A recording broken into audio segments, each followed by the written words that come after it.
তওবার মতো তওবা করো, কান্নার মতো কান্না করো। চোখের পানি এটা একটা খুব পাওয়ারফুল একটা জিনিস।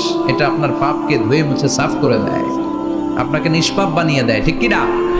তো এই বিশাল পাপের বোঝা নিয়ে, পাহাড় পরিমাণ গুনাহ নিয়ে কিয়ামতের দিন যদি আল্লাহর কাছে আপনি হাজির হয়ে যান, ওই পাপের মধ্যে যদি শিরকের পাপ না থাকে, মানে কোনো মাজারে যে সেজদা দেন নাই, বাবার কাছে যান নাই, কোনো মাজারে মানত করেন নাই, মাজারে লাল শালু দেন নাই, মোমবাতি দেন নাই, আগরবাতি দেন নাই, মাজারে মুরগি মানত করেন নাই, এই পাপগুলো করেন নাই। অনেক পাপ আপনার আছে, কিন্তু শিরকের পাপ নাই।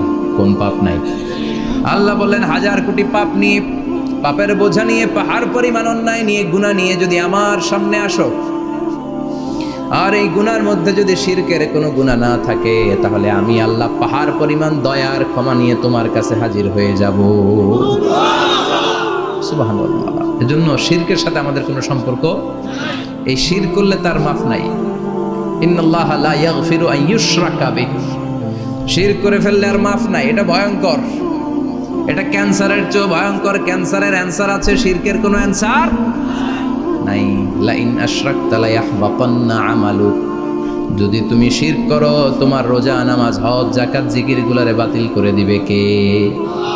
এজন্য শিরকের সাথে আমাদের সম্পর্ক আছে। এত ওয়াজ আমরা করি, তারপরে অনেক জায়গায় ছবিতে দেখি যে মহিলারা যে মাজারে সিজদা করে থাকে। এজন্য এটা ছড়ায় দিবেন, এই মাহফিলের কথাগুলো, এই যে রেকর্ড হচ্ছে, এগুলো ছড়ায় দিবেন।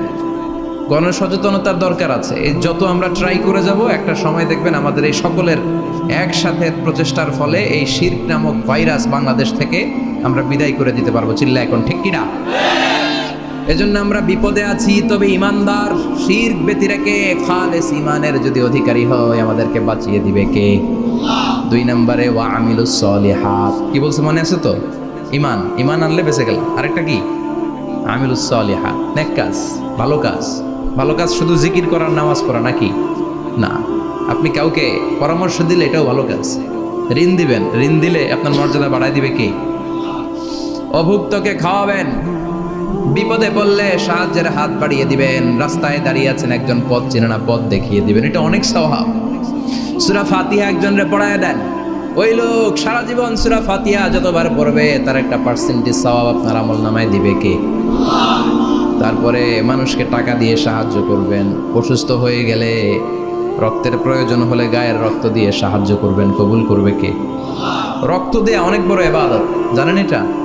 মুমূর্ষু ব্যক্তিকে যদি রক্ত দেন, আপনার এই রক্তের কারণে যদি কারো প্রাণ বেঁচে যায়, তাহলে আপনি কেমন যেন গোটা বিশ্বের সব মানুষের প্রাণ বাঁচিয়ে দিলেন।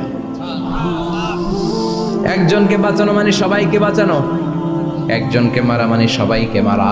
এজন্য বিশ্বনবী বললেন, আল ইনসান বুনিয়ানুম মারসুস, সব মানুষগুলো হলো আল্লাহর পক্ষ থেকে সীসা ঢালাই করা প্রাচীর। একজনকে নষ্ট করা মানে প্রাচীরটাকে ভেঙে দেয়া, ঠিক কিনা? তাহলে ঈমান আনতে হবে কার উপর? আর আল্লাহর সন্তুষ্টির জন্য সৎ কর্ম করতে হবে।